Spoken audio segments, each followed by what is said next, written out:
Hello, welcome again to Mission Alive, and I've often talking about the mission of the church. It is the mission of Jesus Christ to come into the world to proclaim the good news, and the mission that he gave to the church to go out to the whole world and proclaim the good news. That is our mission, and it is the mission of the church. We need also to look at what is the church? What is the nature of the church? How are we church?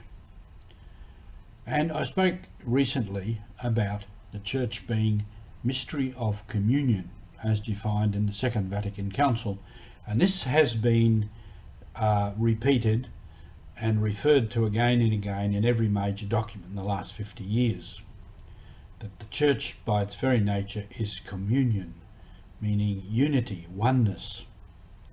This derives from the Trinity.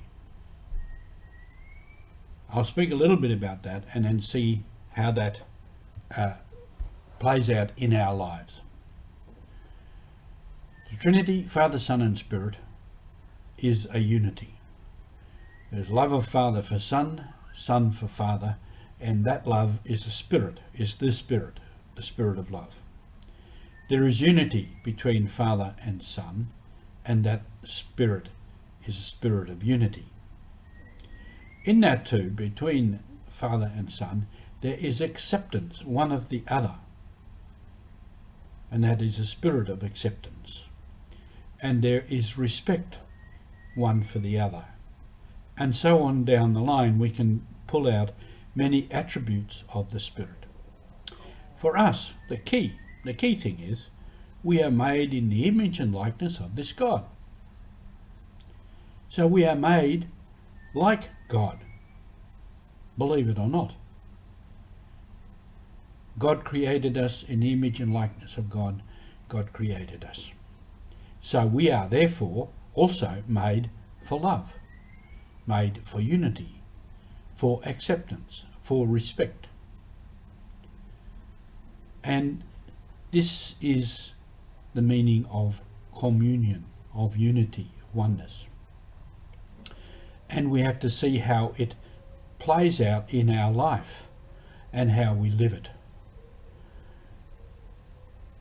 These aspects of God are in us as human beings. And if they're in me, they are in everyone. So we are all sisters and brothers in this.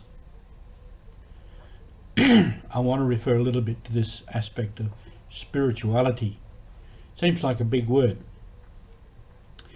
It simply means, how do we live out every day on the ground what we believe in? Now, if we can take some famous people, so we take Mother Teresa. She believed that she was asked to go and help the poor, the absolute, complete poor, the ones that are right literally on the streets. And she did that. She followed it out for the rest of her life. That is the spirituality. It meant for her constant work, literally picking people up off the street, caring for them. Imagine these people on the street. They're not going to be clean. They're not going to be well. They're going to have all kinds of sicknesses and sores and all kinds of things. It could be very distasteful. She did it. She did it with great love. It meant organising the sisters that came to join her, being the Superior General. Many things demanded of her because of that first insight as to her call to go and pick up the poor. So that was her spirituality. We had recently the feast day of Maximilian Kolbe, the priest, and he discerned in that situation in that prison camp that his life was drawing to an end, and this other young man had his whole life in front of him. So from that he lived that out. He stepped forward and said, no, kill me, don't kill this man. So he lived that out. So that was his spirituality at that moment. But he came to that because he had lived that sort of life all his life, so he could come to that point and take the ultimate step. So the spirituality is living out each day what we believe.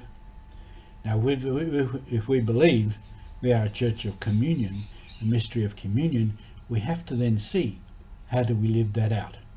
And that is our mission. I'll go into that more in later talks. But have a great day on mission today.